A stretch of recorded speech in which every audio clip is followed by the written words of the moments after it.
নজরদারি এ বিষয়ে জানাতে আমাদের সঙ্গে দিনাজপুর থেকে যুক্ত হচ্ছেন কঙ্কন কর্মকার। কঙ্কন, একটু জানাবেন পুশিন ঠেকাতে সীমান্তে বিজিবির তৎপরতা কেমন দেখছেন?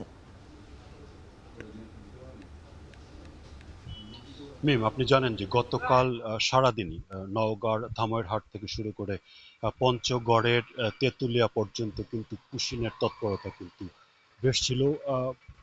দিনাজপুরের যে সীমান্ত, আপনি জানেন যে দিনাজপুরে মোট ৮টি উপজেলা সীমান্তের সঙ্গে যুক্ত।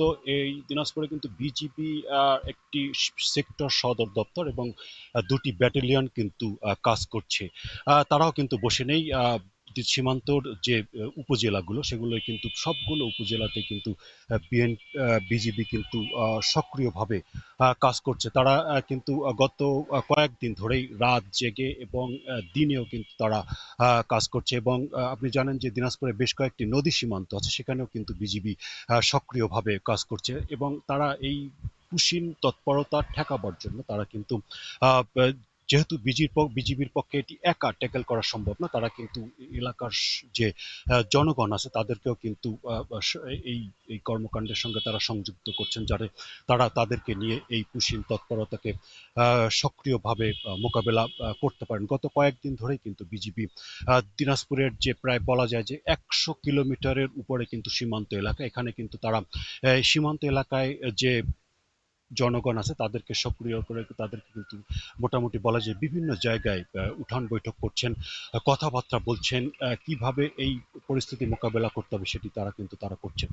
এই মুহূর্তে আমি আসি দিনাজপুরের বিরল উপজেলার একটি সীমান্ত। এখানে কিন্তু আমার পিছনে যে আপনি রাস্তাটি দেখতে পাচ্ছেন, এটি ২টি সীমান্ত কিন্তু ভাগ হয়েছে এবং একটি হলো এনায়েতপুর আর একটা দুগদুগি সীমান্ত। এই ২টি সীমান্ততে কিন্তু দিনাজপুর যে ৪২ ব্যাটালিয়ন তার আন্ডারে কিন্তু তারা এখানে আছেন এবং তারা কিন্তু গত কয়েকদিন ধরেই ভারতের যখন এই পুশিন তৎপরতা, তখন তারা কিন্তু বেশ সক্রিয়ভাবে কাজ করছেন। তারা গত কয়েকদিন ধরে এলাকার জনগণকে সম্পৃক্ত করে এই পুশিন তৎপরতা যাতে তারা সাকসেসফুলি যাতে তারা এটাকে ট্যাকেল করতে পারে, সেই জন্য তারা কিন্তু সক্রিয়ভাবে কাজ করছেন। আর বিজিবির তরফ থেকে বলা হচ্ছে এখন পর্যন্ত দিনাজপুরের যে সীমান্ত, সেখানে কিন্তু কোনো রকম কোনো তারা পুশিনের যে জড়ো করা বা পুশিনের যে কর্মকাণ্ড জনগণকে ঠেলে দেওয়া, সেটি কিন্তু তারা এখন পর্যন্ত কিন্তু করতে পারেনি।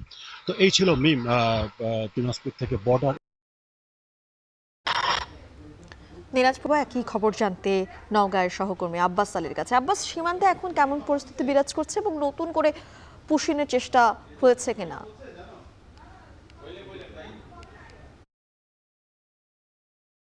মিম, আপনাকে জানিয়ে রাখি যে সবশেষ যেই আপডেট বিষয় আমি ১৬ বিজিবির অধিনায়কের সঙ্গে কথা বলেছি। তিনি জানিয়েছেন যে রাত ১২টা পর্যন্ত এই নওগাঁ জেলার সাপার উপজেলার 0 পয়েন্ট যে কলমডাঙ্গার সীমান্ত চকচকি বিল এলাকা, পিছনে আপনি দেখতে পাচ্ছেন যে বর্ডার প্রায় আধা কিলোমিটার দূরে।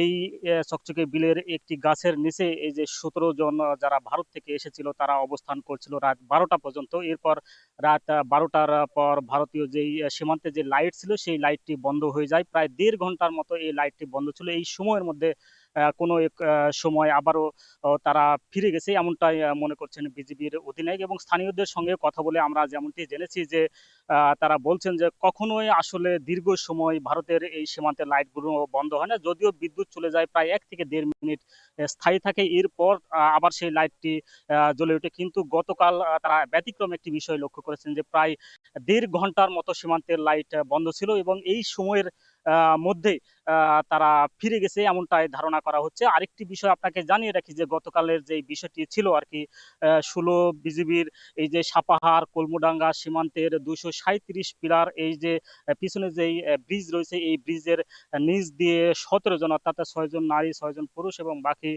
শিশুরা আসলে তারা এই ব্রিজের নিচ দিয়ে প্রবেশ করে। এবং যেখানে আমি দাঁড়িয়ে আছি সেখান থেকে প্রায় ৫ কিলোমিটার তারা হেঁটে এই সাপাহার উপজেলার দিঘিরহাট পর্যন্ত তারা গিয়েছিল। এবং দিঘিরহাট এলাকার যারা বাসিন্দা ছিল তারা জানিয়েছেন স্থানীয় সংশ্লিষ্ট যারা বিজিবি সদস্য ছিল তাদেরকে জানানোর পর তারা আবারও এই ১৭ জনকে যারা পুশ ইন হয়েছিল তাদেরকে ধরে নিয়ে এসে সীমান্তে সেই নোম্যান্স ল্যান্ড, অর্থাৎ চকচকি বিলের নোম্যান্স ল্যান্ডে তারা অবস্থান করেছিল সকাল ৭:৩০টা থেকে। অর্থাৎ প্রায় দীর্ঘ সময় তারা অবস্থান করার পর রাত ১২টার পর কোনো এক সময় তারা অবস্থান করেছিল। এবং আমি বিজিবির অধিনায়কের সঙ্গে কথা বলেছি, তিনি জানিয়েছেন যে এখানে যেহেতু দীর্ঘ একটি সীমানা রয়েছে, সেই সীমান্তগুলোতে তারা বিজিবির টহল জোরদার করেছেন। এছাড়া স্থানীয় যারা বাসিন্দা রয়েছে সেই সব বাসিন্দাদের সঙ্গে সচেতনমূলক আলোচনা করেছেন এবং যারা গ্রাম পুলিশ রয়েছেন তাদের সঙ্গেও কথা বলেছেন এবং সীমান্তের এই যে বর্ডার এলাকা রয়েছে সেই এলাকাগুলোতে টহল জোরদার করা হয়েছে বলে তিনি জানিয়েছেন। আরেকটি বিষয় জানিয়ে রাখি যে আমাদের সাভার, পোরশা এবং এই ধামরাট উপজেলা প্রায় ১০০ কিলোমিটার ভারতের সঙ্গে এই সীমান্ত এবং এই সীমান্তের প্রায় ২২টি বিওপি রয়েছে এবং এই সীমান্তেগুলোতে এখন টহল জোরদার করা হয়েছে। তো এই ছিল আমার কাছে এখন পর্যন্ত সবশেষ খবর। নওগাঁ থেকে সরাসরি যুক্ত হয়েছিলেন সহকর্মী আব্বাস আলী।